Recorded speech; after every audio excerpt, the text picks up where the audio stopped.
Welcome to Lavanya's life style. Friends, ఎప్పటిలాగే ఈరోజు కూడా ఒక మంచి డివోషనల్ వీడియోతో మీ ముందుకు వచ్చేసానండి. ఫ్రెండ్స్, ఈరోజు మనం ఉగాదికి ముందు రోజు వచ్చే కొత్త అమావాస్య రోజు ఆ గ్రామదేవత పూజా విధానం మన ఇంట్లో ఎలా చేసుకోవాలో ఈరోజు మనం చాలా క్లియర్గా ఇప్పుడు తెలుసుకుందామండి.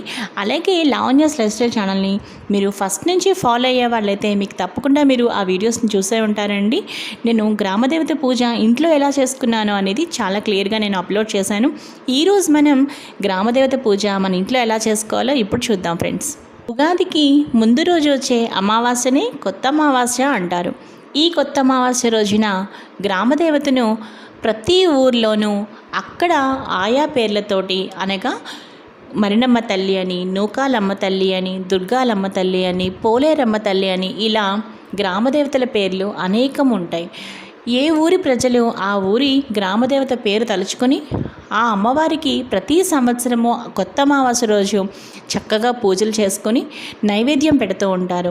ఇలా నైవేద్యం ఎందుకు పెడతారు అంటే, సంతానం కలగాలని ఎవరైతే కోరుకుంటారో వాళ్లకు తప్పకుండా ఆ గ్రామదేవత అమ్మవారు సంతానాన్ని ప్రసాదిస్తుందని, అలాగే ఆ చక్కని సంతానాన్ని కూడా ఆ అమ్మవారు చల్లగా కరుణించి కాపాడుతుందనే నమ్మకంతో ఆయు ఆరోగ్యాలతో, అష్ట ఐశ్వర్యాలతో, ఇష్ట సంపదలతో చక్కగా లక్షల 5వ తనం కడుపు చలవతో వర్ధిల్లాలని ప్రతి ఒక్కరూ, పెళ్ళైన ప్రతి ఆడవాళ్ళు కూడా చక్కగా మనస్ఫూర్తిగా అమ్మవారిని ఆ రోజు కొత్త అమావాస్య రోజు చక్కగా పూజించి అమ్మవారికి ఈ నైవేద్యాలు తప్పనిసరిగా పెట్టుకుంటారు.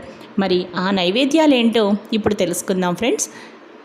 ఫ్రెండ్స్, మనం కొత్త అమావాస్య రోజు గ్రామదేవతకి పెట్టవలసిన నైవేద్యాలు ఏమిటి అంటే, తప్పనిసరిగా పూర్ణం బూరెలు పెట్టాలి, అలాగే గారెలు, తర్వాత పెసరపప్పు, అంటే నానబెట్టిన పెసరపప్పు ఉంటుంది కదా, అంటే పెసరపప్పుని కొంచెం నీళ్ళల్లో నానబెట్టి మనం వడకడతాం కదా, వడపప్పు అంటాం. వడపప్పు, అలాగే పానకం, దానితో పాటు చక్కగా అన్నం, ఇంకా కొన్ని ప్రాంతాల్లో తెల్లగపిండి కూడా చేస్తూ ఉంటారు, తెల్లగపిండి కూర. ఇక చల్లని ఉపారంగా మనం ఏం చెప్తాము అంటే పెరుగు అండి. తప్పనిసరిగా, అంటే పెరుగు అన్నం అని చెప్పట్లేదండి, విడిగానే చక్కగా ఒక పెరుగు కప్పు అనమాట. ఇక వేడి ఉపారంగా అమ్మవారికి ఉడికించిన పెసరపప్పు, పసుపు ఉప్పు వేసి ఉడికించిన పెసరపప్పు ఏదైతే ఉంటుందో అందులో కూడా మనం బియ్యం మిక్స్ చేయమండి, జస్ట్ పెసరపప్పు అనమాట. పసుపు ఉప్పు వేసి మనం పెసరపప్పును ఉడికిస్తాం కదా, అది వేడి ఉపారంగా, అలాగే చల్లని ఉపారంగా మనం చక్కగా పెరుగు అనమాట.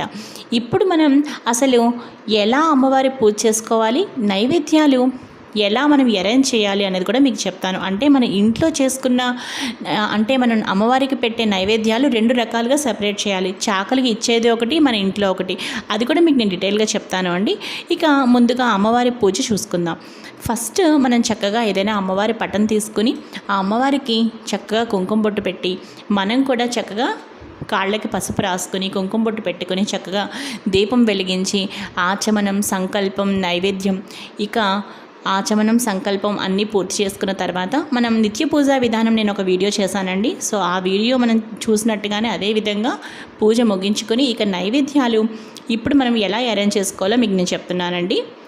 అలాగే అమ్మవారిని చక్కగా పసుపు, కుంకుమ, గంధ, అక్షతలతో ఈ విధంగా మనం పూజ ముగించుకున్నాక అప్పుడు నైవేద్యంగా ఇవన్నీ కూడా మనం చెప్పుకున్న పదార్థాలు మన ఇంట్లో సెపరేట్గా ఒక నైవేద్యంగా పెట్టుకోవాలండి. ఇక చాకలికి ఇచ్చే వాటిని చక్కగా ఏదైనా ఒక పెద్ద అరిటాకులో కానీ, లేదంటే ఏదైనా ఒక మంచి విస్తరాకులో కానీ, లేదంటే ఏదైనా ఒక పెద్ద పేపర్ ప్లేట్స్లో కానీ వాటిని ఏ విధంగా అరేంజ్ చేసుకోవాలి అంటే, ఇప్పుడు ఆ విస్తరాకులో లేదా అరిటాకు కానీ మీకు ఇందాక చెప్పాను కదా, ఇప్పుడు చాకలికి ఇచ్చే ఏదైతే ఆకు ఉంటుంది కదా దానిలో మనం పూర్ణం బూరెలు ఒక 4, తర్వాత గారెలు ఒక 4, దాని తర్వాత ఇంకా ఉడికించిన పెసరపప్పు ఒక కప్పు నిండా, అలాగే పెరుగు కూడా శుభ్రంగా ఒక కప్పు నిండా. అంటే శుభ్రంగా చేసే పని ఏంటంటే 100% శుభ్రంగా చక్కగా వాళ్ళ ఫ్యామిలీ అందరూ కూడా చక్కగా తినేలాగా కడుపు నిండా దాని నిండా శుభ్రంగా అన్నం పెట్టాలండి ఆకులో. అలాగే పెరుగు కూడా శుభ్రంగా ఒక కప్పు నిండా ఇవ్వండి. ఇంకా నెక్స్ట్ మనం తెలగపిండి కూర చెప్పుకున్నాం కదా, చాలా ప్రాంతాల్లో తెలగపిండి కూర చేసుకునే వాళ్ళు ఉంటారు. తెలగపిండి కూర కూడా అండి.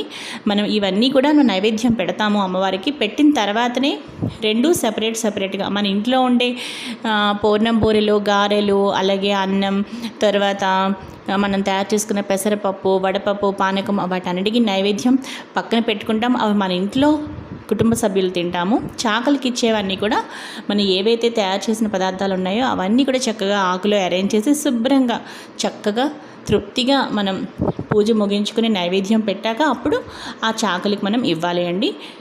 అలా చాకలి చక్కగా తీసుకువెళ్తే అది కడుపు చలవ అండి.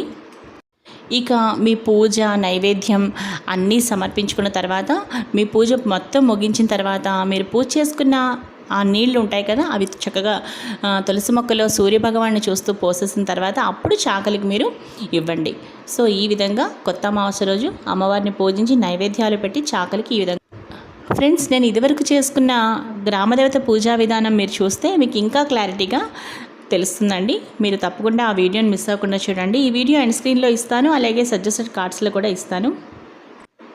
ఫ్రెండ్స్, ఈరోజు వీడియో ఇదే ఫ్రెండ్స్. ఈ వీడియో మీకు నచ్చితే లైక్ చేయండి, షేర్ చేయండి, అలాగే లావణ్యాస్ లైఫ్ స్టైల్ ఛానల్ని సబ్స్క్రైబ్ చేయడం మాత్రం మర్చిపోకండి. మరో మంచి వీడియోతో కలుస్తాను.